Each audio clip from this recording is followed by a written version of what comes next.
বৌদি, আরে ওরা চলে এসছে, বরণ করবে তো। দিঠি। হ্যাঁ মা। তোমার ঠাম্মাকে ডাকো। ঠাম্মি তো আছে এখানে, ঠাম্মিকে ডাকছো কেন? আরে উনি বাড়ির সিনিয়র, বরণ তো উনি প্রথম করবেন। না থাক, দয়া দাক্ষিণ্যটুকু দেখাতে হবে না কো।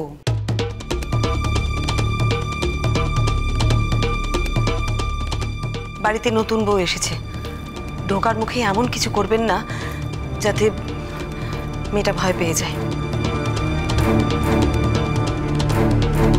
বৌদি, তুমি এত কথা বাড়াচ্ছ কেন আমি বুঝতে পারছি না। তুমি নতুন বউকে বরণ করো, নিয়ে ওপরে চলে যাও না। মা যখন করতে চাইছে না বরণ, তখন তুমি করে নাও না বৌদি বরণটা। শোনো বুনি, তোমার দাদার সাথে আমার ডিভোর্স হয়ে গেছে ঠিকই, কিন্তু ছেলে মেয়েদের সঙ্গে কিন্তু তাদের বাবার ডিভোর্স হয়নি, বা তাদের ঠাম্মার সাথেও তাদের ডিভোর্স হয়নি। আমার হয়তো এই বাড়িতে কোনো অধিকার নেই, কিন্তু টিঙ্কার তো আছে।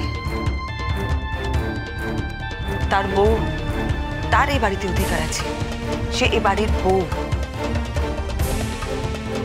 বুনি, তুমি তোমার মাকে বোঝাও, এটা কিন্তু ওনার কর্তব্য। উনি তো এত কর্তব্যের কথা বলেন, তো এটা ওনার কর্তব্য বলে ওনার মনে হচ্ছে না? না না, আমাদের কিছু করার দরকার নেই। উনি চিরকাল উনি দাবি করে এসছেন যে এই ছেলে ওনার একার।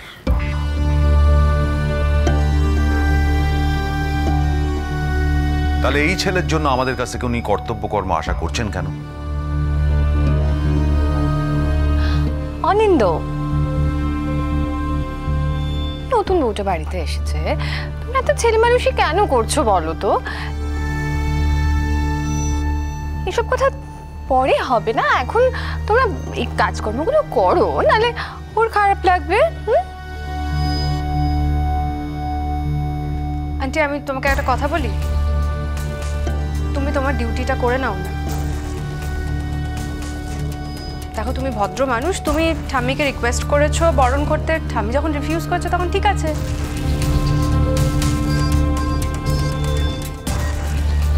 তোমার আর তো কোনো দায়িত্ব রইলো না। এই বরণ ডালা আছে, এবার বরণটা সেরে নেওয়া, তো কতক্ষণ দাঁড়িয়ে থাকবে ওরা?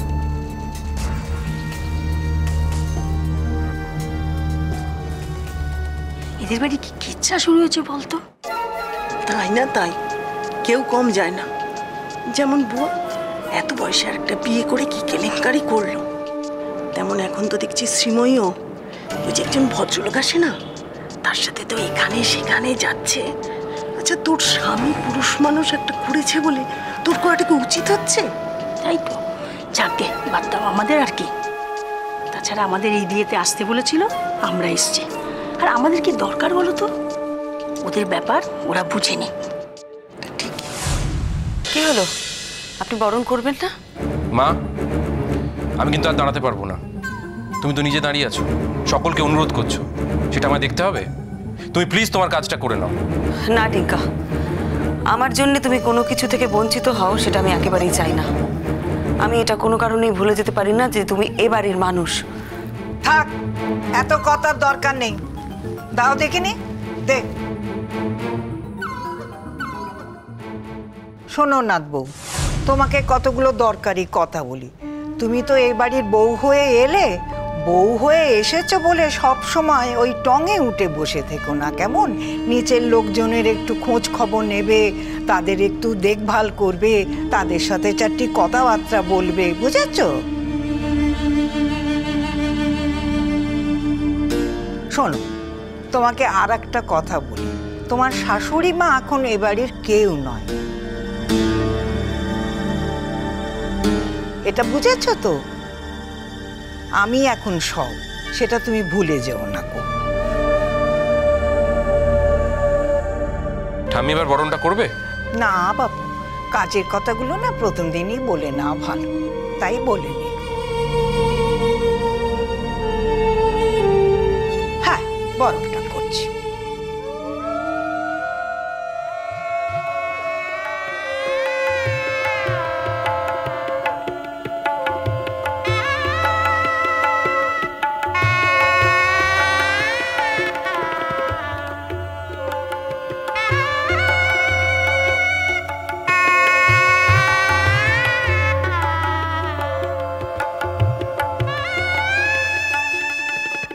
ভালো থেকো, সুখে সংসার করবে, কেমন?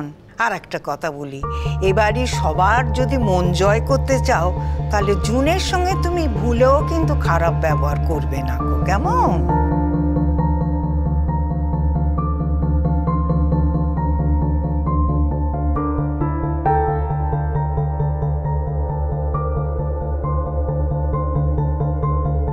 জুনের যদি একবার মনটা জয় করে ফেলতে পারো তাহলে জানবে সবার মন তুমি জয় করে নিয়েছো।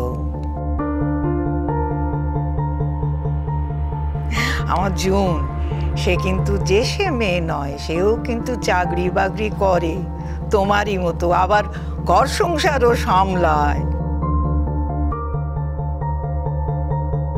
তোমার শ্বশুর মশাই তাকে যখন বিয়ে করে এনেছে তাকে শাশুড়ি সম্মানটাই দিও, ভুলে যেও না কিন্তু।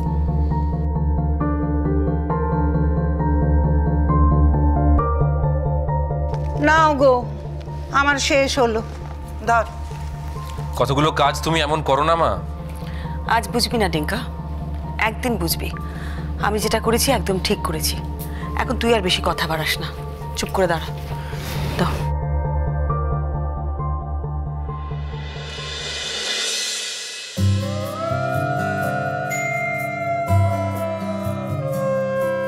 ছিল সুখী গৃহকোণ, সবাইকে ভালোবেসে রোজ নাম চায় তবু জীবন মুচকি হাসে। হঠাৎ অন্য হাওয়া আয়না খুঁজছে মুখ, একটু ভালো লাগায় ইচ্ছে করো সুখ। শ্রীময়ী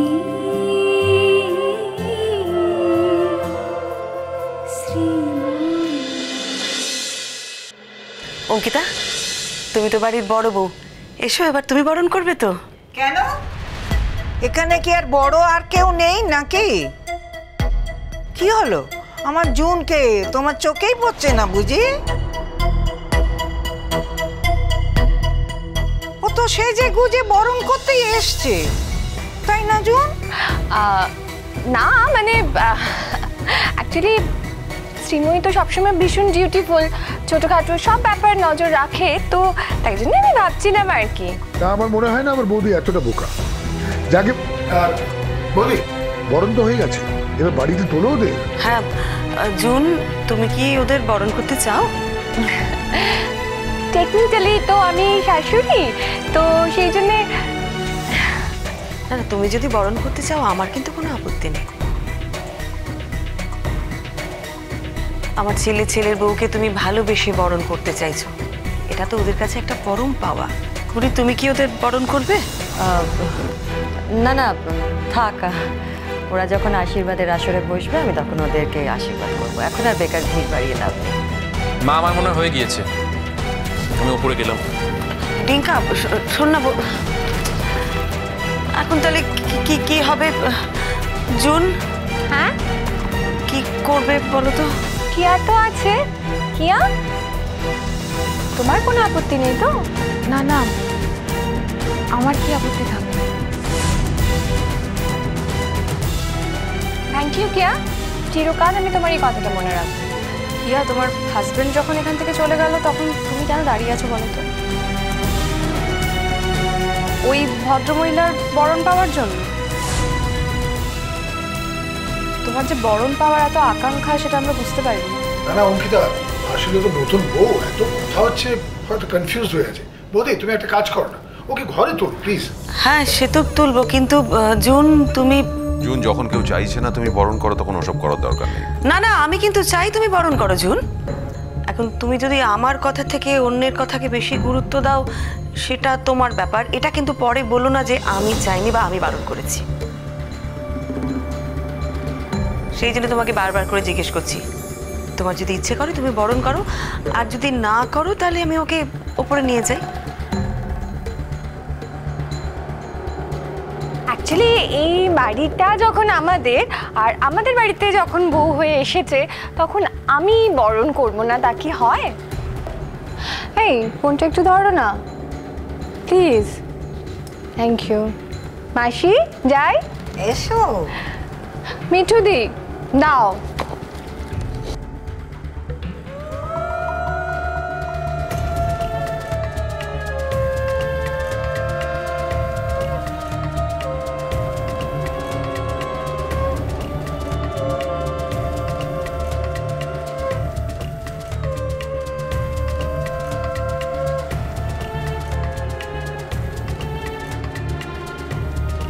কিয়া সুখে থেকো, ভালো থেকো।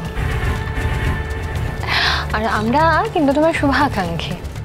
মাসি যেরকম বললো আমাদের সাথে সেই সম্পর্ক বজায় রেখো, কেমন?